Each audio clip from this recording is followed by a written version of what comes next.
Tulang ekor inilah yang dikekalkan oleh Allah, sehingga kemudian ketika nanti datang hari berbangkit, manusia akan dibangkitkan dari tulang ekor tersebut. Ketika orang itu bersampai di alam kubur sana, berkatalah kubur itu, "Waihaka bana Adam, celakalah engkau wahai anak Adam." Maksudnya manusia. "Celakalah engkau wahai anak Adam, ma gharraka bi." Apa yang membuatmu tertipu daya denganku ketika di dunia? Tak tahukah kamu, kata kubur, saya ini adalah baitul fitnah, bait rumah, fitnah ujian. Wa baitul zulmah, rumah yang penuh dengan kegelapan. Bait rumah, zulmah kegelapan. Wa baitul wahdah, dan rumah tempat terisolasi sendiri-sendiri. Wa baitud dudi, dan rumah yang penuh dengan belatung-belatung. Kata orang ini kepada kita, orang-orang beriman yang datangnya dengan 3 ciri tadi, wajahnya indah dipandang, pakaiannya sangat bagus, aromanya sangat wangi. Kata orang ini, abashir, wahai fulan, berbahagialah engkau. Hadza yaumukal ladzi kunta tu'adu. Inilah hari-hari yang dahulu di dunia pernah dijanjikan kepadamu. Tiba-tiba datang orang ketika itu, wa ya'ti rajulun qabihul wajhi, wajahnya sangat buruk sekali. Aromanya sangat busuk sekali. Pakaiannya sangat jelek sekali. Lalu orang itu berkata, berbahagialah engkau. Orang-orang beriman itu, apa kata Rasulullah? Wa yunawwar lahu qabruhu, alam kuburnya itu nanti akan terang sekali. Seperti kal qamari lailatul badri, seperti bulan purnama. Apabila yang datang itu seorang pendosa yang tidak bertobat dari dosanya atau orang kafir, qala lahul qabru, kubur itu berkata kepadanya, la marhaban wala ahlan, tak ada ucapan selamat, tidak ada kompromi pada saat ini.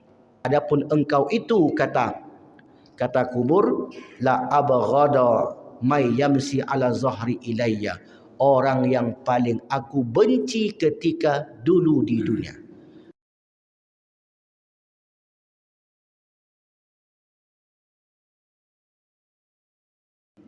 Subtema pada pagi ini, malam pertama di alam kubur. Biasanya malam pertama itu malam pertama pengantin, tapi ini lain sikit. Malam pertama juga pangkalnya, tapi di alam kubur. Malam pertama di alam kubur ini adalah judul buku ataupun kajian yang dibuat oleh para ulama. Hadisnya tidak menyebutkan malam pertama, tetapi hadisnya itu menceritakan keberadaan kita di awal-awal di alam kubur. Makanya dibuatlah judul dengan bahasa malam pertama di alam kubur. Bapak Ibu yang dimuliakan Allah, sebelum kita membahas lebih jauh, kita harus bedakan terlebih dahulu makna antara alam kubur dengan dalam kubur. Dalam kubur itu adalah dalam tanah, itu dalam kubur. Yang kita bahas bukanlah yang di dalam tanah itu, karena yang di dalam tanah itu hanyalah jasad yang sudah mati, yang tak lama kemudian akan dimakan oleh cacing-cacing tanah. Itu dalam kubur namanya. Dalam kubur itu tidak ada kehidupan. Dalam kubur itu ya mati. Begitu kita tinggal, orang tersebut sehari, 2 hari, seminggu, 2 minggu, setahun, 2 tahun, maka habislah jasad-jasad tersebut. Tinggallah tulang-tulang yang kemudian juga akan hancur. Kecuali satu tulang yang Rasul janjikan, yaitu tulang ekor namanya. Ajbuz zanab. Tulang ekor inilah yang dikekalkan oleh Allah, sehingga kemudian ketika nanti datang hari berbangkit, manusia akan dibangkitkan dari tulang ekor tersebut. Nah, itu namanya dalam kubur atau kuburan yang dijaga oleh Pak Ujang. Dia pawangnya. Itu kuburan. Itu kuburan. Di situ kenapa kita dianjurkan mengucapkan salam, Ustaz? Itu etika kita ketika kita datang ke sebuah tempat. Assalamualaikum ya ahlal kubur. Selamat untuk kalian wahai penghuni kubur, minal mu'minin wal mu'minat wal muslimin, darul mu'minin wal mu'minat. Rumahnya orang mukmin, laki-laki dan perempuan. Apakah salam kita itu dibalas oleh mereka? Tentu tidak, mereka sudah mati. Bagaimana mereka menjawab salam kita? Kalau salam kita dijawab, Bapak Ibu, repot. Assalamualaikum ya ahlal kubur, kata kita. Waalaikumsalam. Kalau dijawab seperti itu, berlarianlah kita. Nah, kuburan itu tempat di mana jasad dimakamkan. Sementara alam kubur adalah alam kehidupan. Nama lain daripada alam kubur itu alam barzah. Jadi jilid yang pertama itu berjudul kehidupan di alam barzah. Maka di sana nanti di alam barzah itu kita tidaklah mati, kita hidup. Kehidupan di sana berbeda dengan kehidupan di dunia. Nah, itu yang kita bahas, kehidupan di alam kubur dengan subtema malam pertama di alam kubur. Beberapa waktu yang lalu, Bapak Ibu, ada jamaah saya datang ke dokter, rupanya divonis oleh dokter sakitnya parah, kanker stadium 4. Jadi menurut ilmu dokter, umur orang ini tak lebih daripada 6 bulan. Bukan berarti mendahului takdir dokter ini, Bapak Ibu. Berdasarkan pengalaman mereka, kalau sakitnya begini, selama inilah orang itu bertahan hidup. Meskipun ada 1-2 kasus yang hidup lebih lama lagi. Tapi itu pada umumnya. Sama seperti ini, kalau kita makan cabai tentu pedas, sakit perut. Pada umumnya begitu, tapi ada beberapa orang yang perutnya tidak sakit ketika makan cabai. Karena ilmu manusia seperti itu. Nah, ilmu dokter tu mengatakan kalau sakitnya begini, maka kemungkinan bertahan hidup sekian bulan. Lalu kemudian ketika disampaikan oleh dokter kepada ibu ini, dia pun mulai mencari-cari video, mencari-cari kajian tentang malam pertama di alam kubur. Hal itu diketahui setelah beliau meninggal.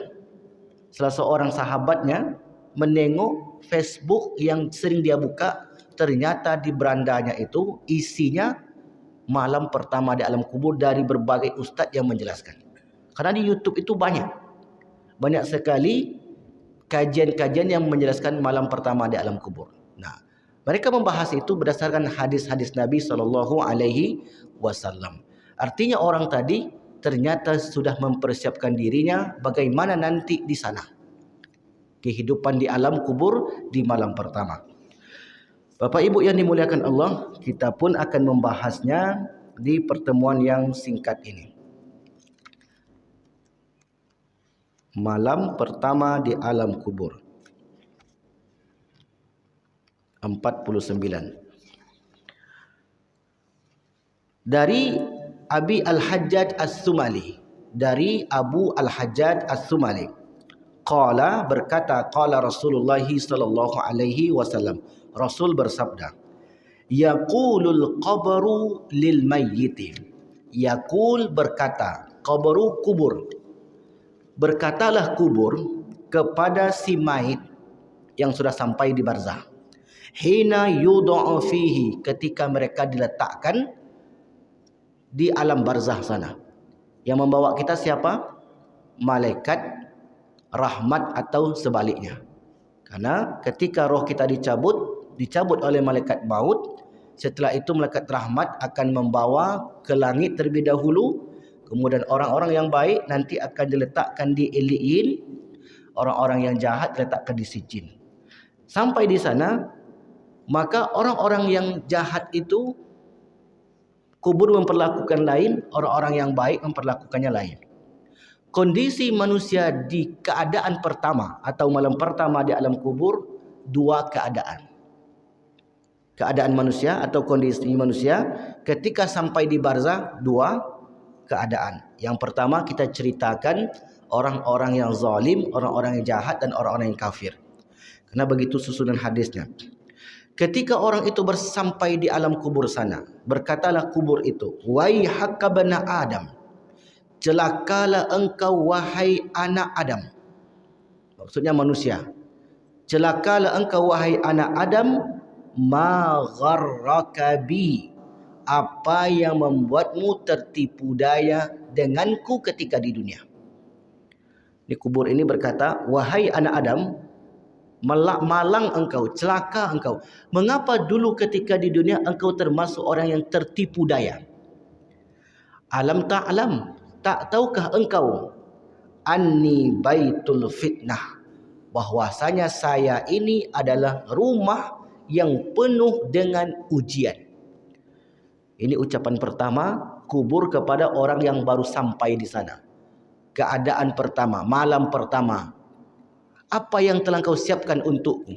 Tak tahukah kamu, kata kubur, saya ini adalah baitul fitnah, bait rumah, fitnah ujian. Wa baitul zulmah, rumah yang penuh dengan kegelapan. Bait rumah, zulmah kegelapan. Wa baitul wahdah, dan rumah tempat terisolasi sendiri-sendiri. Wa baitud dudi, dan rumah yang penuh dengan belatung-belatung. Ini ucapan kubur ketika orang pertama kali sampai di kehidupan barzah sana, kehidupan yang keempat. Di ucapan-ucapan ini Bapak Ibu yang dimuliakan Allah, untuk mengetahui keadaan seseorang itu nanti, apakah orang ini layak mendapatkan syafaat-syafaat, pertolongan-pertolongan di barzah sana atau tidak. Karena tidak semua orang seperti ini. Tidak semua orang mendapatkan fitnah ujian, tidak semua orang mendapatkan kegelapan, tidak semua orang terisolasi, tidak semua orang dikelilingi oleh ulat belatung, tidak. Dalam hadis yang lain Allah katakan, Rasul katakan, ketika orang-orang yang baik dan beriman itu sampai di sana, wa ya'ti rajulun hasanul wajhi, tiba-tiba nanti di sana, ketika di hari pertama kita, datanglah orang wajahnya sangat-sangat indah sekali. Itu datang ke kita nanti, Pak. Kita enggak kenal, wajahnya sangat indah sekali. Hasanus siyabi, yang memakai pakaian yang sangat bagus sekali. Wa tayyibur rihi, aromanya yang sangat wangi. Kata orang ini kepada kita, orang-orang beriman yang datangnya dengan 3 ciri tadi, wajahnya indah dipandang, pakaiannya sangat bagus, aromanya sangat wangi. Kata orang ini, absyir, wahai fulan, berbahagialah engkau. Hadza yaumukal ladzi kunta tu'adu. Inilah hari-hari yang dahulu di dunia pernah dijanjikan kepadamu. Ini siapa yang datang nih Bapak Ibu? Maka kemudian kita pun heran. Lalu kita bertanya kepada orang yang kita tak kenal tadi, dengan cirinya wajahnya sangat indah dipandang, pakainya sangat bagus, aroma sangat wangi. Dia tiba-tiba mengatakan perkataan yang baik kepada kita. Kita tak kenal dengan orang tersebut. Lalu kemudian kita pun bertanya, man anta? Engkau ini siapa? Fawajhuka alladhi yaji'u bil khair. Aku lihat dari penampilanmu, kedatanganmu ke sini membawa kabar baik. Sebenarnya kau ini siapa? Itulah yang menjadi pertanyaan kita ketika itu. Lalu orang ini menjawab, ana amaluka soleh. Saya adalah amal-amal solehmu. Kenapa disebut amal soleh? Berarti amal soleh kita, Ustaz, ketika kita sampai di barzah menjadi manusia, menjadi satu sosok. Jawabannya iya. Solat kita, puasa kita, sedekah kita, majlis ilmu, semua amal-amal baik yang Bapak Ibu lakukan di dunia ini bentuknya abstrak. Abstrak itu nak nampak, Pak. Tadi kita solat, pahalanya enggak kelihatan oleh kita. Hanya berdasarkan yakin saja. Kita melakukan di dunia ini apapun bentuknya hanya berdasarkan keyakinan. Cuman keyakinan kita bukanlah tanpa dasar di Al-Quran dan hadis Nabi. Itulah dasar kita. Nah, kita melakukan semua itu tak pernah kita dapatkan cashnya di dunia. Allah janjikan saja, janji begini, janji begini, janji begini. Semua janji itu kita lakukan. Ternyata janji Allah itu akan ditunaikan setelah kita meninggal. Karena sifat Allah, innallaha la yukhliful mi'ad. Allah tidak pernah mengingkari janjinya. Makanya ketika sampai di barzah sana, hadza absir hadzal ladzi kunta inilah hadzal ladzi kunta tu'adu fid dunya. Inilah yang dahulu di dunia selalu dijanjikan kepadamu. Lalu dengan orang-orang yang kafir tadi, ternyata sampai di sana, sambutan pertama bagi dia, wa ya'ti rajulun qabihul wajhi, datanglah orang yang wajahnya sangat buruk sekali. Inilah pertemuan pertama ketika sampai di barzah. Tadi kubur mengatakan, "Hei, tahukah kamu, aku ini rumah yang penuh dengan fitnah.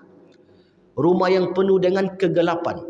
Rumah yang penuh dengan terisolasi. Rumah untuk menyendiri. Rumah yang penuh dengan ulat belatung." Tiba-tiba datang orang ketika itu, wa ya'ti rajulun qabihul wajhi, wajahnya sangat buruk sekali. Aromanya sangat busuk sekali. Pakaiannya sangat jelek sekali. Lalu orang itu berkata, "Berbahagialah engkau." Ucapannya sama-sama berbahagia. Inilah yang dijanjikan dahulu di dunia kepadamu. Lalu kemudian orang itu pun bertanya, "Man anta?" Aku tengok kedatanganmu kepadaku sekarang membawa berita buruk untukku. Lalu mengapa engkau katakan berbahagia? Itu namanya Bapak Ibu ejekan. Ejekan, Al-Quran itu bahasanya halus, Pak. Misalnya orang yang mengerjakan keburukan, kemaksiatan, fabashirhum bi'azabin alim. Berilah mereka kabar gembira berupa azab yang pedih. Itu bahasa Al-Quran seperti itu. Beri kabar gembira kepada dia berupa azab yang pedih. Padahal semestinya kabar gembira itu bukan azab, kenikmatan. Tapi begitulah Al-Quran mengatakan, dan juga hadis menyebutkan, berbahagialah engkau, inilah yang dijanjikan kepadamu. Padahal yang datang kepada dia itu berita buruk. Lalu tiba-tiba orang tersebut bertanya, "Man anta?" Kamu siapa? "Fawajhuka alladhi yaji'u bisyarr." Aku lihat wajah dan penampilanmu itu membawa berita buruk untukku. Kau ini siapa? Dijawablah oleh orang itu, "Ana amalukal khabith." Saya adalah amal burukmu. Kalau dia bertobat bagaimana, Ustaz? Maklumlah manusia ini mahalil khata' wa nisyan, tempat salah dan lupa. Dahulu ketika umur 10, 20, 30, 40 termasuk orang yang jahil lah kira-kira. Tak solat, tak puasa dan sebagainya. Begitu memasuki umur 40 tahunnya dia bertobat. Dia tinggalkan semua keburukan-keburukannya, dia bertobat kepada taubatan nasuha. Allah akan ampunkan itu Bapak Ibu. Yang tak Allah ampunkan apabila bersangkut paut dengan manusia. Itu yang tidak bisa Allah hapuskan. Hutang piutang misalnya. Kalau ada hutang pembayaran iuran pekuburan, mesti segera dibayar itu. Nah, temui nanti Pak Ujang. Jadi yang tak bayar itu tak bisa lunas, Pak. Karena banyak orang yang tak mau bayar hutangnya. Tapi selain sangkut paut dengan manusia, apa kata Rasulullah? Walau balagot dzunubuka ananas sama. Sekiranya dosamu itu membumbung sampai ke langit. Summastaghfartani. Kemudian engkau beristighfar meminta ampun kepadaku. Wala tusyriku bi. Dan engkau tidak mensyirikatkan aku, menyembah selain padaku. Fala ubali, aku tak peduli sebanyak apapun dosamu itu. Begitulah Allah melalui hadis qudsi ini. Kalau kita tengok Al-Quran Bapak Ibu, lebih banyak Allah menyebutkan ampunan daripada murka. Artinya apa? Ampunan Allah itu jauh lebih luas dibanding murkanya. Lebih banyak Allah menyebutkan syurga dibanding neraka. Karena ampunan Allah itu jauh lebih luas. Makanya tadi disebutkan oleh Allah dan Rasul, ya ayyuhalladzina amanu tubu ilallah taubatan nasuha. Benar-benar taubat dia sesali perbuatannya, maka Allah hapuskan dosa-dosanya itu. Rasul juga menyebutkan demikian, at-taibu min dzanbi orang yang bertaubat dari dosanya kama la dzanbalahu, seperti orang yang tidak memiliki dosa. Begitulah mudahnya mengampunkan dosa-dosa yang berhubung kait dengan Allah Subhanahu wa taala. Jadi kalau ada orang yang semacam itu bertobat dia, maka tidak berlakulah hadis semacam ini bagi dia, karena sudah bertobat dari dosa-dosanya. Yang kita ceritakan, orang yang terus menikmati kehidupan dunia tertipu daya, magharrakabi, kata kubur tadi. Apa yang membuat tertipu daya ketika kamu hidup di dunia sampai kamu mati? Maka diancamlah oleh kubur itu, disomasi bahasa kitanya, ditakut-takutin. Tahu nak kamu, saya ini rumah penuh kegelapan. Apakah setiap orang mendapati kegelapan di alam kubur sana, Bapak Ibu? Tidak. Orang-orang beriman itu, apa kata Rasulullah? Wa yunawwar lahu qabruhu, alam kuburnya itu nanti akan terang sekali, seperti kal qamari lailatul badri, seperti bulan purnama. Seperti itulah keadaan alam kuburnya orang beriman. Di satu sisi ada orang kuburnya gelap. Kenapa gelap? Karena dosa yang dilakukan dan tidak bertaubat dari dosanya itu. Ada orang yang kuburnya itu terang benderang. Kenapa kuburnya terang benderang? Karena amal-amal yang dilakukan. Salah satu amalan, apa kata Rasulullah? Basyiril masya'in, beri kabar gembira. Orang yang berjalan ilal masajid, ke masjid, bin nuri tami yaumal qiyamah, dengan cahaya yang sempurna nanti setelah kiamat. Waktu yang dimaksud Nabi itu waktu Isya dan subuh. Datang dia ke masjid berjamaah di waktu Isya dan subuh, maka perjalanan yang gelapnya itu diganti oleh Allah dengan cahaya yang terang benderang nanti. Inilah amalannya Bapak Ibu. Jadi kalau ada orang yang salatnya di rumah di dua waktu itu rugi sekali. Meskipun ibu-ibu, kami dilarang ke masjid Ustaz. Katanya lebih afdol salat di rumah. Afdolnya iya, tapi bukan dilarang. Kalau afdol itu artinya utama dan tak lebih utama. Tapi kalau dia masjid itu banyak yang dia dapat 27 derajat, dapat ilmu pengetahuan, dapat silaturahim, dapat pula langkah kakinya ke masjid dihitung pahala. Perjalanan waktu Isya dan subuh itu gelap diganti cahaya oleh Allah. Kalau di hari Sabtu dapat pula makan lontong gratis. Kan banyak tu dapat tu. Jadi kalau dia ada masjid banyak ni perolehnya. Nah, inilah yang menyebabkan nanti alam kuburnya itu menjadi terang benderang. Di saat bersamaan ada orang-orang yang gelap gulita karena tidak ada amal yang menemaninya. Ini salah satunya Bapak Ibu. Jadi banyak sekali amalan-amalan. Yang kedua misalnya, orang yang membaca Al-Quran, termasuk yang akan menerangi alam kuburnya. Orang yang berwakaf termasuk amalan yang menerangi kuburnya. Jadi inilah amal-amalan. Nah, lalu kemudian setelah orang itu disomasi, ditakut-takutin oleh kubur, wa idza dufinal abdul fajir awil kafir, apabila yang datang itu seorang pendosa yang tidak bertobat dari dosanya atau orang kafir, qala lahul qabru, kubur itu berkata kepadanya, la marhaban wala ahlan, tak ada ucapan selamat, tidak ada kompromi pada saat ini. Marhaban itu artinya selamat datang, diterima dengan lapang dada. Itulah makna marhaban. Marhaban ya Ramadan, kami terima engkau wahai Ramadan dengan penuh lapang dada. Itulah makna Ramadan, marhaban. Maka saat orang itu sampai di barzah, kalangan orang-orang yang tidak bertobat dari dosanya, orang-orang kafir, la marhaban bikum, tak ada ucapan selamat bagi kalian, wala ahlan, tak ada kompromi kekeluargaan hari ini. Ama in kunta, adapun engkau itu, kata kubur, la abghada may yamsi ala zahri ilayya, orang yang paling aku benci ketika dulu di dunia. Siapa yang dimaksud orang yang dibenci ini Bapak Ibu? Orang yang tidak mengerjakan perintah Allah, tertipu daya dengan kehidupan dunia. Saya yakin Bapak Ibu, usia-usia sebapak Ibu ini, semuanya usia-usia orang-orang yang banyak waktu luang. Yakin saya. Banyak waktu luang karena sudah pensiun, sudah ini dan itu. Tapi masalahnya, apakah hanya bapak ibu saja yang punya waktu luang? Ternyata tidak. Yang tidak ke masjid di usia bapak ibu ini sama. Waktunya sama-sama luang juga. Tetapi mengapa mereka tidak sampai? Mengapa mereka tidak mengerjakan? Kalau bahasa hadis ini masih tertipu daya dengan kehidupan dunia. Karena akan ada kehidupan sesudah itu yang akan dia tempuh, kehidupan yang dia sendiri yang mengurus dirinya. Makanya kata kubur ketika itu, engkau itu dulu ketika di dunia termasuk orang yang paling aku benci ketika berjalan di atas perutku. Fa idzullitukal yauma, maka pada hari ini seluruh perkara-perkaramu aku yang urus, dilimpahkan kepadaku.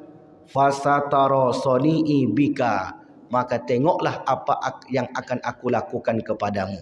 Lalu kemudian Bapak Ibu yang dimuliakan Allah, disitulah berlaku bagi orang tersebut azab kubur. Karena sudah disampaikan tadi di awal, satu pun dia tidak memenuhi kriteria-kriteria untuk mendapatkan nikmat kubur. Lalu orang yang beriman bagaimana? Orang yang beriman, maka di sana fa in kana muslihan ajaba anhu mujibul qabri. Sekiranya yang ditanya itu adalah orang-orang yang saleh, orang-orang yang beramal ketika di dunia, maka tiba-tiba di sana ada namanya mujibul qabri, penjawab kubur. Sederhananya, penjawab kubur ini juru bicara. Jadi kita kan nggak bisa bicara, maka di sana ada juru bicara kita namanya mujibul qabri. Apa kata mujibul qabri ini? Mujibul qabri fayaqul, lalu dia berkata, ara'aita wahai kubur, in kana mimman ya'muru bil ma'ruf wa yanha 'anil munkar. Sekiranya yang engkau tanya tadi, yang engkau takut-takuti tadi adalah orang yang mengajak kepada yang baik dan mencegah kepada yang mungkar. Kalau seperti itu tipe orangnya, apa yang akan engkau lakukan kepada orang itu? Kata penjawab kubur tadi. Lalu kubur itu menjawab apa Ibu? Fayaqulul qabru, kubur itu berkata, idzan, kalaulah seperti itu orang tersebut di dunia, baik dia mengerjakan perintah Allah, mengajak orang untuk berbuat baik, mencegah orang untuk berbuat yang mungkar. Kalau di dunia orang semacam itu, a'udu ilaihi khadara wa ya'udu jasaduhu nuran, maka aku akan menghijau. Makanya taman kubur itu, alam kubur itu disebut seperti taman-taman yang hijau. Raudhatan min riyadil jannah, taman-taman surga. Di alam kubur itu, kuburnya orang-orang beriman akan menghijau sejauh mata memandang. Di sana mereka akan dipertemukan dengan ahli keluarganya. 2 bulan yang lalu ada yang nanya saya setelah pengajian di masjid ini, Ustaz, nanti di alam kubur sana kita ada kawan enggak Ustaz? Saya bilang ada Pak, orang-orang beriman itu. Apa yang dilakukan orang-orang yang di sana Ustaz? Ya mereka hanya menikmati apa yang mereka sudah perbuat di sana. Ado nak makan lontong situ Ustaz katanya. Kali itu nak ado Pak katanya. Di sana itu darul jaza. Di dunia ini darul amal. Di dunia ini tempat kita beramal. Beramal itu seperti kita menanam. Menanam setahun, 2 tahun, 5 tahun beratnya Bapak Ibu. Masuk tahun ke-4, tahun ke-5, tahun ke-6, kita hanya menunggu hasil saja. Maka di dunia ini kita menanam, capek badan, capek mata, ngantuk dan sebagainya. Setelah meninggalkan dunia, maka disitulah kita akan memanennya. Maka kata kubur tadi, idzan a'udu ilaihi khadra, aku akan kembali kepadanya dalam keadaan hijau. Menghijaulah alam kuburnya orang tersebut. Wa ya'udu jasaduhu nuran, maka jasadnya itu menjadi cahaya. Teranglah jasad orang tersebut. Wa yas'adu ruhu ila rabbil alamin, kemudian rohnya itu naik ke langit bertemu dengan Rabbil Alamin, Tuhan semesta alam. Ketika sampai mereka di sana. Maka dikatakan juga, fayaqulul qabru, kubur itu berkata, marhaban, selamat datang. Hijaulah kubur itu, meluaslah kubur itu, teranglah kubur itu. Sampai di sana, marhaban wa ahlan, selamat datang, wa ahlan, dan engkau adalah keluargaku. Maka nanti akan dijepit oleh kubur itu, Bapak Ibu. Kata para ulama, jepitan kubur itu ada seperti jepitan ibu dengan bayinya. Seperti seorang ibu menyapi bayinya. Pelukannya itu pelukan kasih sayang, bukan pelukan kebencian. Fatakhtalifu, maka orang itu dipeluk oleh kubur tadi dengan pelukan kasih sayang. Apa kata kubur? Ama in kunta, adapun engkau itu dulu di dunia, la ahabbu may yamshi ala zahri ilayya, adalah orang yang aku sangat sukai ketika berjalan di atas perutku. Kubur, bumi ini senang Bapak Ibu. Ketika kita ke masjid, ketika kita silaturahim, ketika kita berbuat baik, bersedekah, bumi ini senang Pak. Manusia senang, hewan senang, makhluk-makhluk Allah yang di dunia ini senang semuanya kepada orang-orang yang baik. Orang yang bersedekah itu disenangi oleh Allah, disenangi oleh Rasul, disenangi oleh hewan-hewan, disenangi oleh isi bumi ini. Begitulah senangnya isi bumi ini kepada orang-orang yang beramal. Tapi kalau sebaliknya, dia bermaksiat, menzalimi orang, maka bumi itu membenci orang tersebut. Maka kata kubur tadi, ama in kunta la ahabu mayansi ala zahri ilayya, adapun engkau itu adalah orang yang aku sangat cintai ketika berjalan di atas perutku. Fa idzullitukal yauma, maka pada hari ini seluruh perkaramu aku yang urus. Fasatarasani ibika, maka tengoklah apa yang akan aku lakukan kepadamu. Fayattasi'u lahu madda basarihi, dibukakanlah, meluaslah kuburnya itu sejauh mata memandang. Wa yuftahu lahu babun ilal jannah, maka dibukakan kepadanya pintu-pintu surga. Maka disinilah penghuni kubur itu mengatakan, ya Rabbi, ya Rabbi, ya Tuhanku, ya Tuhanku, aqimis sa'ah, cepat-cepat tegakkan kiamat.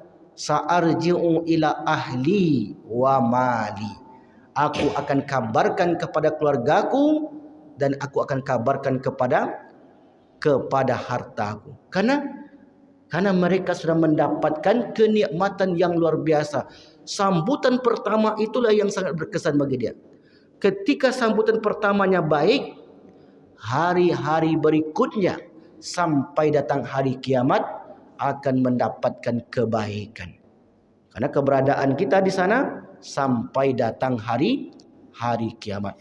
Oleh karena itu, Bapak Ibu yang dimuliakan Allah Subhanahu wa taala, kuncinya pada kita hidup di dunia ini istiqomah dengan kebaikan-kebaikan amal saleh kita. Jika ada dosa-dosa kita salat taubat. Berapa kali salat taubat itu Ustaz? Kalau bisa setiap malam. Karena kita ini setiap hari berdosa. Dan Allah itu memiliki sifat At-Tawwab, yang senantiasa menerima taubat kita. Setiap hari kita berdosa, setiap hari pula kita bertobat. Nah, setelah mendapat sambutan yang begitu meriah bagi penghuni kubur, maka kemudian mereka dipertemukan satu dengan yang lain. Maka bab judul berikutnya, ahli kubur saling bertemu, karena masih nyambung dengan tema yang tadi. Dalam riwayat Imam At-Tirmidzi, di mana Rasul mengatakan, fa innahum, sesungguhnya mereka di alam kubur sana, yatazawaruna fi kuburihim, mereka saling berkunjung di alam kubur mereka. Siapa mereka yang dimaksud oleh Nabi di sini?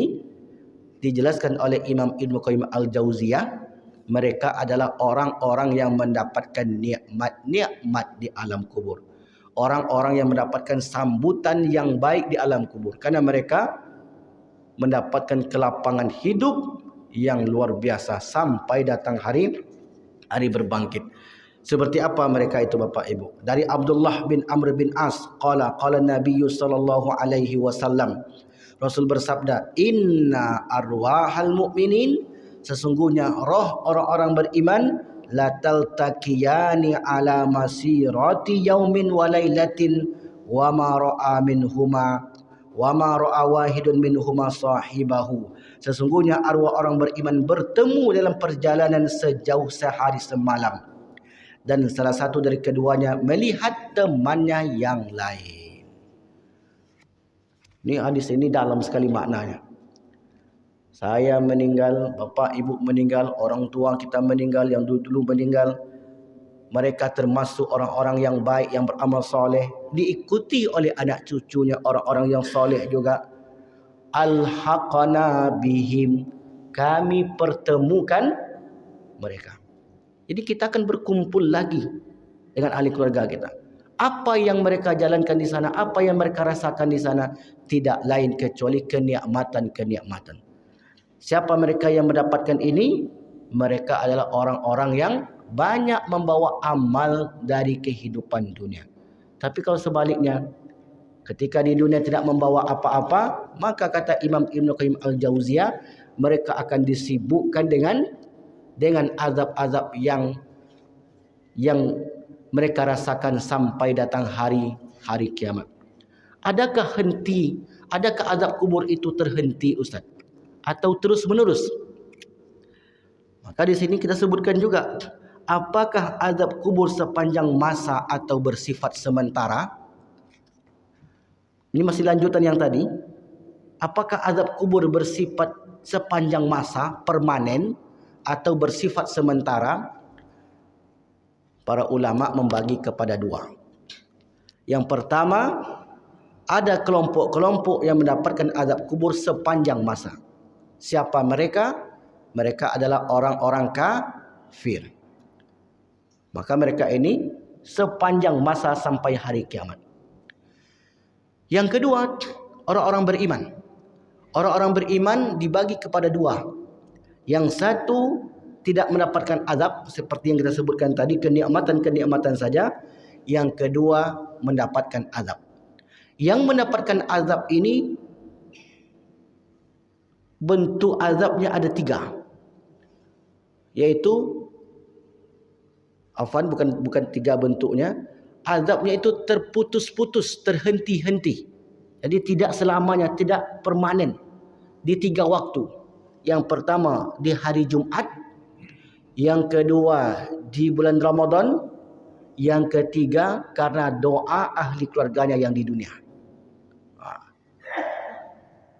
Azab dibagi kepada 2. Ada yang permanen sampai hari kiamat, ini orang kafir. Ada yang tidak permanen. Yang tidak permanen ini itulah orang-orang muslim yang berdosa, tidak bertobat sebelum meninggal. Maka keadaan mereka di sana mendapatkan azab. Azab mereka itu pun bisa terhenti di tiga waktu. Yang pertama di hari Jumat. Yang kedua di bulan Ramadan. Yang ketiga berkat doa-doa ahli keluarganya di dunia.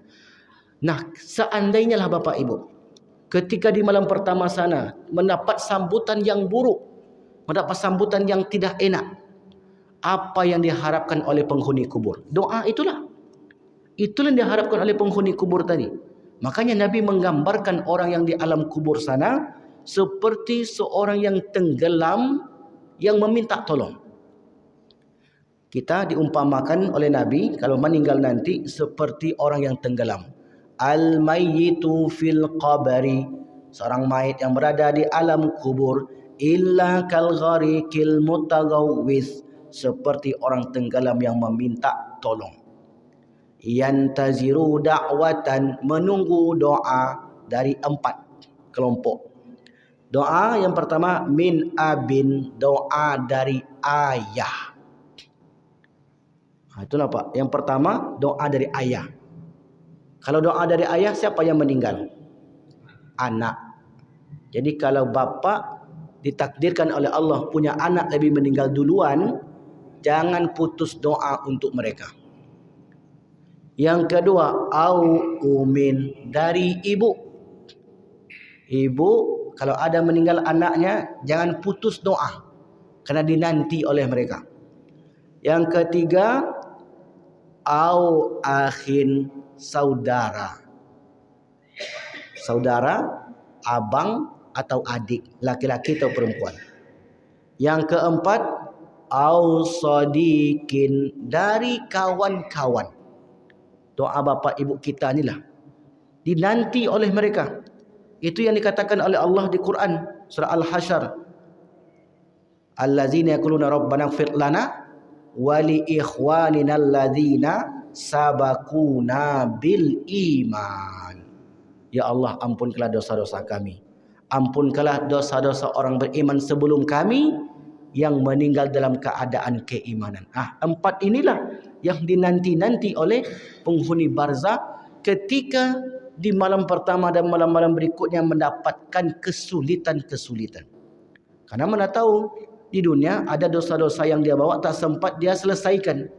Mungkin saja dosa kepada Allah, mungkin saja dosa kepada manusia, kepada teman-temannya. Oleh karena itu Bapak Ibu yang dimuliakan Allah SWT, begitulah gambaran orang-orang yang pertama sekali sampai di alam barzakh, sana. Baik, iya Pak. Berapa tadi Pak yang ditunggu oleh penghuni kubur? Pohon perhatian Pak. Rugi Bapak nanti tak dapat ilmunya. Ada berapa tadi? 8 kata. 4. Siapa yang 4 ini? Ayah, ibu, kerabat bukan kerabat, saudara laki-laki atau perempuan. Kalau kerabat itu umum sekali, dan kaum muslimin muslimat, inilah yang dinanti-nanti oleh mereka. Perhatikan Bapak Ibu yang dimuliakan Allah,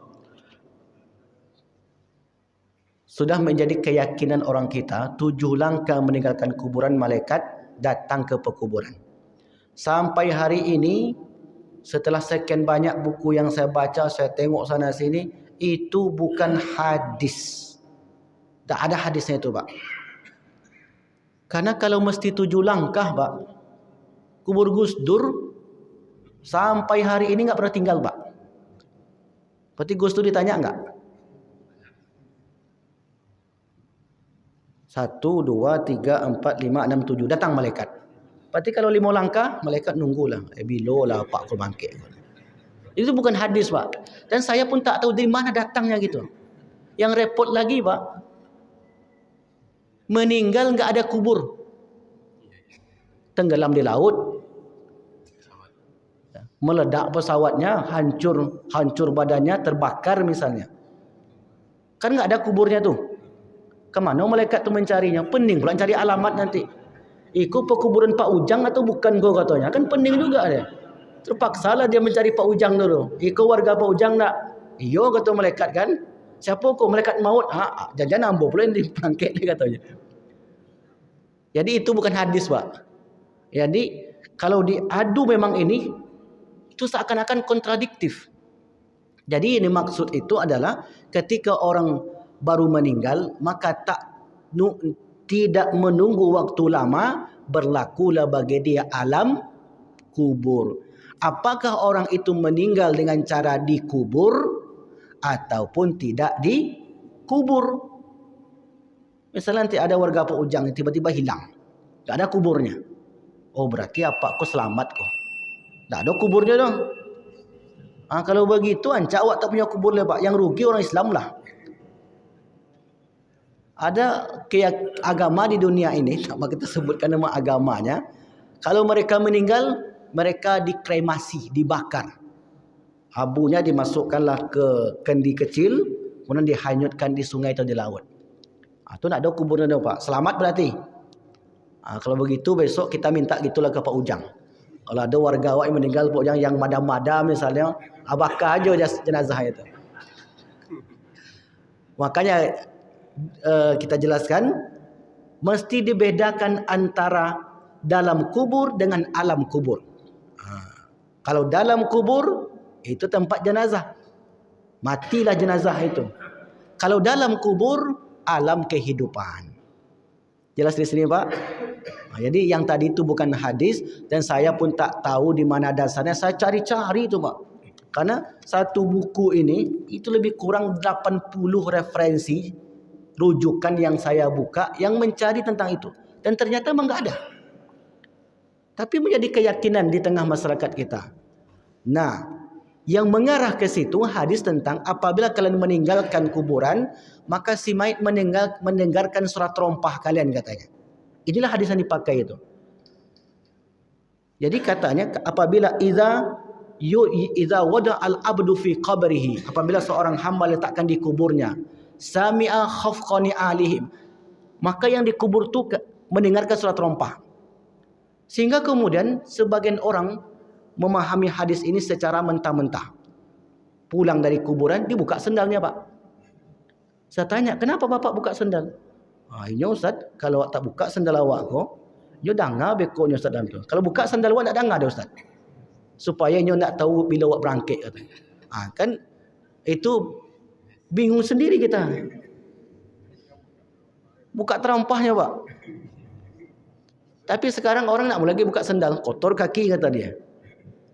Nah, oleh karena itu, yang tadi bukanlah yang Bapak sebutkan tadi 7 langkah itu bukanlah hadis. Nah, kehidupan kita yang sesungguhnya adalah kehidupan di alam barzakh. Tapi Ustaz, Nabi lewat di pekuburan, Ustaz. Nabi mendengarkan azab kubur. Hadis sahih, Bapak Ibu. Maran Nabi al-qabrai, Nabi lewat di pekuburan. Kata Rasulullah, orang ini sedang diazab. Nabi menyatakan orang ini sedang diazab. Di mana diazab? Apakah di dalam kubur atau di alam kubur? Di alam kuburnya. Karena orang yang diazab itu sudah lama meninggal. Sudah menjadi tulang belulang. Inilah yang menyebabkan Agus Mustafa, cari di YouTube, tapi jangan ikuti kajiannya. Agus Mustafa yang mengatakan tidak ada azab kubur. Nggak ada azab kubur tu, Pak, katanya. Kenapa? Tengoklah dalam kubur tu. Kasih kamera, kasih audio, seminggu, 2 minggu. Tak ada kejadian apa-apa. Karena yang dilihatnya itu di kuburan tadi. Sementara azab kubur atau nikmat kubur itu adalah perkara gaib yang tak bisa dinalar oleh akal, yang hanya bisa diimani oleh hati kita, di dada kita. Jadi iman yang menjawab itu. Ya, Pak Ujang ya. Tanyalah Pak Ujang, ada orang diazab di kubur tu, Pak Ujang? 80 tahunnya menjadi penjaga kubur tu. Tak pernah, Pak. Oleh karena itu, keimanan tadilah yang menjelaskannya. Wallahu a'lam bishawab. Ada 2 dalam diri kita, jasad dan roh. Jasad dikubur, jadi santapan cacing tanah. Jadi tanah, habislah seminggu, setahun, 2 tahun. Semasa hidup orang ini mungkin banyak salah. Kau dengan Allah, sebanyak buih di lautan dosa kita dengan Allah, dengan bertaubat taubatan nasuha, putih. Ini berarti mudah. Dengan manusia, cara penyelesaiannya meminta maaf. Atau kalau hutang piutang, dibayar. Kalau hutang di bank, ada syaratnya. Begitu meninggal, hutang putih. Karena ada akad di awal. Sementara dengan kawan kita tidak ada akad. Lalu meninggallah orang ini. Sementara dia belum sempat bertobat. Belum sempat meminta maaf. Belum sempat membayar hutang. Hutang diwariskanlah kepada ahli warisnya. Maka ahli waris yang menanggung hutang. Karena si mayit itu bisa meninggalkan harta, bisa meninggalkan hutang. Termasuk hutang puasa. Misalnya, waktu nanti puasa kita Bapak Ibu, tinggallah puasa kita 3-4. Meninggal, tak sempat dibayar. Siapa yang membayar hutang puasa kita? Fasaumu anhu waliyuhu, maka walinya, anaknya yang membayar. Begitu juga dengan hutang harta benda. Hutang ayahnya sekian juta, meninggal sang ayah ini. Maka hutang itu wajib dilunasi oleh ahli waris. Kalau ahli waris tak mau bayar, ahli waris yang berdosa. Jelas di sini Bapak Ibu? Jelas Bu? Makanya saya setiap kali pulang kampung, Pak, saya tanya ke mak saya, ayah dah meninggal, mak itu berdagang. Mak, kalau dah hutang dengan orang, kasih tahu. Kalau dapat hutang kasih tahu. Karena kalau hutang piutang itu tak bisa selesai kecuali diikhlaskan oleh orang tersebut. Nah, sekarang sudah meninggal orang itu, Ustaz. Saya punya hutang. Hutangnya dibayarkan saja sebanyak hutang kita itu. 10.000, 100.000, 1 juta. Kalau keluarganya tidak kita temukan, tidak kita jumpai, keluarkan uang itu, masukkan ke kotak infak masjid. Ya Allah, saya berhutang kepada si fulan sebanyak ini. Itu caranya, Pak Ujang. Kalau kesalahan kepada manusia bagaimana? Takicu dan tarang. Kalau hutang tadi bisa, Pak. Bisa langsung dibayar sebanyak utang kita. Saya pernah ditelepon oleh seorang ibu, Ustaz, dulu tahun 2003 kami berdagang, Ustaz. Kemudian 2004 awal, ibu ini, kawan saya ini, pulang ke Aceh, orang Aceh. 2004 akhir terjadi tsunami. Tak tahu kabar lagi, Ustaz, apakah hidup atau sudah meninggal. Saya, tahun 2023 yang lalu, saya ingin bayar hutang saya, Ustaz. Keluarganya saya enggak kenal, dia tak bisa dihubungi, tetangga yang enggak ada yang tahu, sudah usaha semaksimal mungkin, tapi saya tidak mendapati informasi tentang orang tersebut. Bagaimana hutang saya ini, Ustaz? Maka jawabannya, hutangnya itu dikeluarkan 100.000, 1 juta, berapa jumlahnya, kemudian diberikan kepada masjid boleh, kepada orang yang belajar agama boleh, kepada panti jompo boleh, terserah saja. Jelas ini Bapak Ibu? Mudah kan untuk mencari penyelesaiannya. Kalau dengan kesalahan kepada manusia, maka tidak ada cara lain untuk mendatangi orang tersebut. Udah meninggal macam mana, Ustaz? Kan berat tuh. Dari situlah Nabi dan Allah katakan, ya ibadi wa ya ambaku la tazalamu. Jangan kalian menzalimi. Inni haramtu zulmah. Aku mengharamkan kezaliman kepada hamba-Ku. Kan itu berat. Cuma Bapak Ibu, kita sebenarnya sudah ingin berusaha untuk menyelesaikannya. Orang yang kita selesaikan itu tak mau bertemu dengan kita. Kalau itu sudah selesai, lunas hutang kita, Pak. Kita datangi dia kabur. Kita datangi dia pergi, tak mau bertemu dengan kita. Sementara niat baik kita sudah ingin islah, perbaikan dengan dia tak mau. Kalau seperti itu, maka terbebanlah permasalahan itu, kesalahan itu kepada orang yang kita zalimi tersebut. Artinya kita sudah berusaha untuk minta maaf. Kalau tak ada usaha sama sekali, ya nanti di akhirat akan berat orang seperti itu. Karena khudhu hasanatihi, ambillah amal-amal baiknya.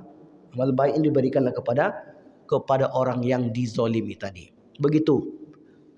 Wallahu a'lam bishawab. Pertanyaan-pertanyaan di alam kubur, bukan di dalam kubur. Nyambung dengan pertanyaan Bapak yang pertama tadi. Apakah ada pertanyaan di alam kubur? Iya, ada. Man rabbuka, man nabiyyuka, wa ma dinuka, siapa Tuhanmu, apa agamamu, siapa nabimu. Ini SOP-nya. SOP di alam barzah sana. Setiap orang akan ditanya. Yang menjawab bukan ilmu kita. Karena ilmu ketika itu tinggal di dunia. Yang menjawab itu adalah amal-amal tadi. Apakah Umar bin Khattab membentak malaikat Munkar Nakir? Sampai hari ini saya telusuri hadis-hadis itu, saya tidak pernah mendapatinya, Bapak Ibu. Itu kari lo Umar bin Khattab sama dengan siapa tu? Mama Gufron. Mama Gufron kan dia lah membentak malaikat Munkar Nakir. Kalaupun itu ada, itu bukan hadis. Karena saya tidak berani memasukkan sesuatu secara akal saja sudah bertentangan. Akal saja bisa terima, Pak. Masa iya malaikat bisa dibentaknya? Kan tidak saja. Jangan ke malaikat. Yang lebih tua saja tak berani kita membentaknya. Apalagi makhluk lain. Jadi secara akal saja sulit untuk diterima. Apalagi menjadi kepercayaan. Dan saya belum mendapati hadis tentang itu. Nanti kalau boleh, nanti kalau memang Bapak ada dapat seperti itu, nanti saya telusuri. Kita cari di kitab-kitab hadis, Sahih Bukhari, Muslim, Abu Daud, Tirmizi, Nasa'i, Ibnu Majah, Darimi, Baihaqi, Ahmad bin Hanbal, Tabrani. 10 kitab induk hadis yang menjadi rujukan ulama Ahlus Sunnah wal Jamaah. Karena inilah yang pokok untuk mengetahui tentang perkara gaib. Jelas dari situ ya Pak ya. Jadi saya tangguhkan, kalau memang itu hadis ada nanti, maka saya akan tengok dulu. Ya, yang kedua atau pertanyaan yang pertama tadi, hari pertama, hari kedua, hari ketiga, apakah takziah itu bid'ah? Siapa meninggal? Ja'far. Ja'far itu sepupu Ali atau sepupu Rasul. Ja'far bin Abi Thalib, sepupu Rasul. Jadi Ja'far bin Abi Thalib ini ikut berperang, meninggal. Lalu kemudian kata Rasulullah, isna'u ta'am li ahli Ja'far. Buatlah makanan untuk keluarga Ja'far. Yang memasak itu adalah bukan keluarga Ja'far, tapi orang lain yang datang ke rumah keluarga Ja'far. Kata Rasulullah, buatlah isna'u ta'am li ahli Ja'far. Buatlah makanan untuk keluarga Ja'far. Itu hadisnya disebutkan itu dan dibahas banyak oleh para ulama. Lalu kemudian kita bertakziah. Takziah itu maknanya menghibur. Dari kata azza yu'azzi takziah. Takziah ke rumah orang duka. Kenapa kita perlu bertakziah? Menghibur orang yang sedang berduka tersebut. Lalu ketika kita bertakziah, kita berdoa. Boleh enggak berdoa? Masuklah hadis yang tadi Pak. Seorang mayit yang berada di alam kubur seperti orang tenggelam yang meminta tolong. Kepada siapa mereka minta tolong? Kepada yang hidup. Siapa saja? Pertama dari ayah. Berarti ayah yang mendoakan. Yang kedua dari ibu. Ibu yang mendoakan. Yang ketiga dari saudara laki-laki dan perempuan, abang, kakak, adik. Yang keempat dari kaum muslimin sahabatnya. Yang jadi problem selama ini hanya hadis yang disampaikan idza mata ibnu Adam, apabila anak manusia itu mati terputus amalnya. Kecuali 3. Kan itu Bapak Ibu. 3 ini saja yang disebut. Yang pertama sedekah jariah. Yang kedua ilmu yang bermanfaat. Yang ketiga anak yang soleh. Sekarang begini, ada kondisi orang dia hidup di dunia ini tak punya harta untuk sedekah. 1.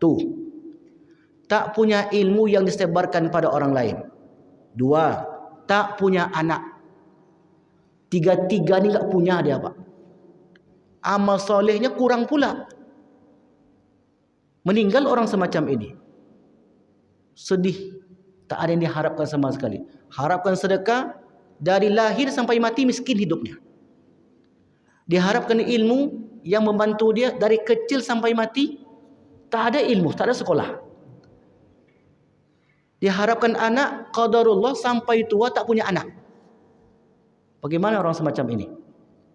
Maka hadis yang lain mengatakan ini ada 4 kesempatan. 3 habis, ada 4 lagi. Diharapkanlah doa dari ayah Pak. Ayah dah meninggal puluh. Doa dari ibu. Ibunya dah meninggal juga Bu. Doa dari abang atau adik, sebatang kara pula hidupnya. Ada enggak orang semacam itu Pak? Yang 6 ini ada Pak. Tak punya harta, tak punya ilmu, tak punya anak, ayah dah meninggal, ibu dah meninggal, sebatang kara. Inyo nak ke masjid, dia nak ada ibadahnya. Kan sulit sekali orang semacam ini. Yang terakhir inilah ausodikin, dari kawan. Kawan pun tak punya, ayo parah. Tak punya kawan dia. Berarti ini orang memang tak mau bergaul. Tapi rasanya tak mungkin tak punya.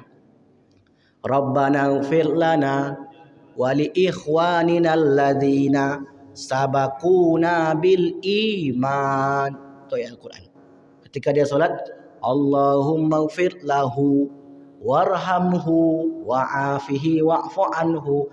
Doa ini tidak dikhususkan pada anak saja.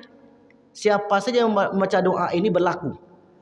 Saya tak kenal dengan orang sana. Saya ikut solat jenazah. Allahumma ighfir lahu, ampunilah dia. Saya termasuk kaum muslimin, dia pun muslimin. Saya doakan, Allahumma ighfir lahu. Perempuan dia misalnya, Allahumma ighfir laha. Tiba-tiba ibu singgah di sebuah masjid, rupanya ada solat jenazah. Ibu mendoakan di dalam solat ibu. Kalau doa itu tak ada manfaatnya Bapak Ibu, maka tak mungkin Nabi mengajarkan kita doa seperti itu. Oh, enggak Ustaz, doa tak sampai Ustaz. Biarkan itu. Biasanya itu mesti dalil. Tak sampai doa itu Ustaz, percuma, bid'ah. Doa baik tak sampai? Tidak. Kalau doa buruk? Tidak juga. Okey. Siapa nama bapak? Bapaknya bapak. Nama bapak saya, mohon maaf ya kalau ada sama nanti terganti. Mulyono. Ada Mulyono? Oh, enggak ada. Ini contoh nih Pak. Mana tahu sama. Namanya Mulyono. Mulyono ini anaknya enggak percaya dengan doa. Doa baik, doa buruk enggak sampai. Saya doakanlah. Nama bapak siapa? Mulyono. Ya Allah, Bapak Mulyono itu azablah di alam kubur sana. Amin katanya. Siksa dia dengan siksaan yang keras. Amin. Jangan beri ampun. Amin. Kira-kira orang anak yang mendengar tadi marah enggak? Kenapa marah? Bilang aja doa saya enggak sampai. Nanti bilang begitu Bu. Kalau dia menolak doa kebaikan, tentu doa keburukan juga enggak sampai. Kalau doa baik enggak sampai kata dia. Doa buruk sampai. Dia panitia namanya tuh. Kan enggak mungkin pilih-pilih begitu, Pak.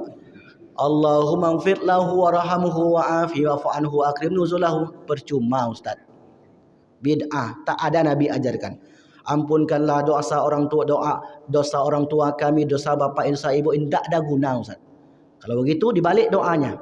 Ya Allah, azablah ayah dia ini. Siksa dengan siksaan yang keras. Jangan beri ampun. Oh, marah dia tuh Pak. Kenapa aku doa-doa begitu? Ya kan tak sampai doa saya. Ya kalau tak sampai kenapa marah? Itu kan doa buruk. Ya kan tak sampai. Ada pening sendiri nanti itu. Oleh karena itu, jangan membatasi doa orang. Nah, itulah Pak masalah itu. Doa baik tak sampai. Doa buruk sampai. Nah, berarti inyo panitianya itu situ. Wallahu a'lam bishawab. Jadi tidak bid'ah Pak. Mendoakan orang itu sangat diperlukan, itu yang dibutuhkan oleh orang meninggal.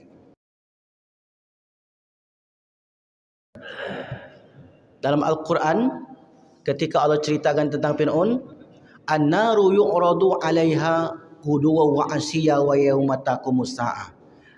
Pagi dan petang ditampakkan kepada Firaun itu azab kubur. Nah, Allah menyebutkan pagi dan petang. Berarti ada matahari terbit, ada matahari tenggelam Ustaz. Bukan itu maksudnya. Pagi dan petang itu menunjukkan sepanjang masa. Kan pagi dan petang itu kan saya kerja pagi dan petang. Apakah dia kerja pagi dan petang saja atau dari pagi sampai petang? Itu menunjukkan bahwasanya azab kubur bagi Fir'aun itu sepanjang masa.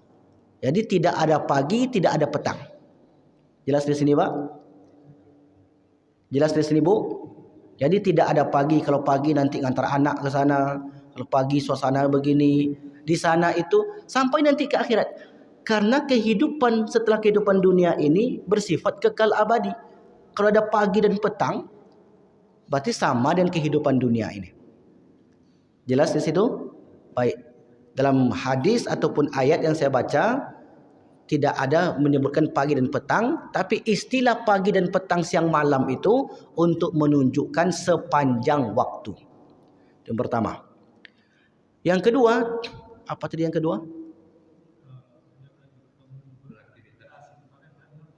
Oh iya, apakah di sana mereka bertemu? Tadi kita bacakan hadisnya bahwasanya penghuni barzah itu bertemu satu dengan yang lain. Sementara di hadis yang lain disebutkan mereka tidur. Nam kanaumatil arus. Tidurlah engkau seperti tidurnya pengantin, kata malaikat. Setelah orang ini selamat nih Pak, di malam pertama itu selamat mendapatkan kenikmatan seperti yang kita sebutkan sebelumnya. Tak ada sangkut pautnya lagi. Maka kata malaikat, "Nam, tidurlah engkau kanaumatil arush, seperti tidurnya pengantin." Kalau malam pertama tu pengantin tidur atau enggak, Pak? Jadi apa maksudnya? Begitulah nikmatnya hidup di sana. Jelas ya Pak ya? Sayanglah Pak Ujang ya, tidur di malam pertama tu. Pokoknya 9 lah tidurlah sampai besok subuh. Begitulah indahnya di kehidupan. Lah mogollah apa ya. Begitulah kenikmatan di sana itu. Digambarkan oleh Nabi seperti orang tertidur.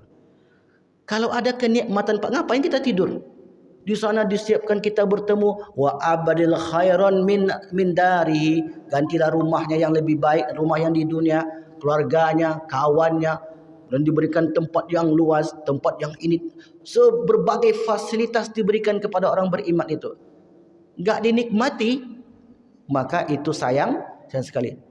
Mungkin pertanyaan yang sama muncul juga, nanti di surga ada tidur enggak Ustaz? Tidur itu hanya ada di dunia. Jelas di sini Pak. Di alam barzah, apakah di alam barzah itu roh, jasad, atau roh dan jasad?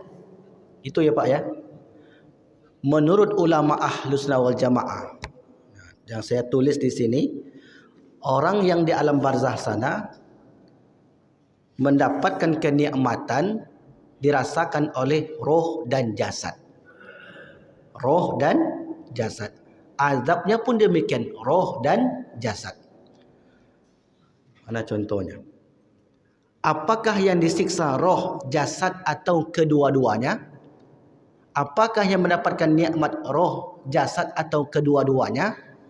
Menurut ulama Ahlus Sunnah wal Jamaah, yang mendapatkan kenikmatan itu roh dan jasad. Bukankah jasad sudah hancur Ustaz? Allah Subhanahu wa taala mengembalikan jasad itu di barzah sana dengan rupa yang lain. Dan itu bukan hadis. Itu pendapat para ulama. Kenapa jasad juga ikut dihidupkan kembali di barzah sana? Karena dulu di dunia jasad itu ikut lelah untuk beribadah. Lelah dalam beribadah. Datang ke masjid. Bukan roh saja yang ke masjid, tapi kaki juga melangkah ke masjid. Maka karena keadilan Allah, Allah juga beri nanti kenikmatan pada roh, dan juga Allah beri kenikmatan kepada jasad. Itu jawaban para ulama Pak. Tapi sekali lagi, itu bukan hadis yang menyebutkan jasad tadi. Kesimpulan-kesimpulan para ulama dalam memahami Al-Quran dan hadis, khususnya Ahlus Sunnah wal Jamaah. Sementara di firqah-firqah lain, kelompok-kelompok lain mengatakan hanya roh saja. Maka dibantah oleh ulama Ahlus Sunnah wal Jamaah. Dimasuk khilafiyat namanya. Khilafiyat dalam akidah.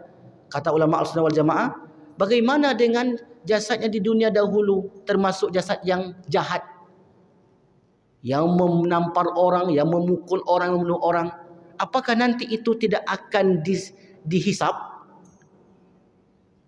Ternyata ada hadis menyebutkan segala sesuatu yang ada di dunia ini akan dihadirkan kepada orang nanti ketika di mahsyar. Dari kesimpulan itulah para ulama menyebutkan yang dihidupkan nanti di alam barzah itu berupa jasad dan roh. Begitu Pak. Ya? Jasad tak disebutkan oleh para ulama. Karena tak ada hadisnya memang. Para ulama menyebutkan dikumpulkan jasad dan roh. Tapi kalau kita merujuk nanti di padang mahsyar, jasad kita ini seperti ukuran Nabi Adam alaihissalam. Wajahnya seperti wajah Nabi Yusuf, kemudian hatinya seperti Nabi Ayub. Jadi itu tidak sampai pembahasan seperti itu Pak. Wallahu a'lam bishawab.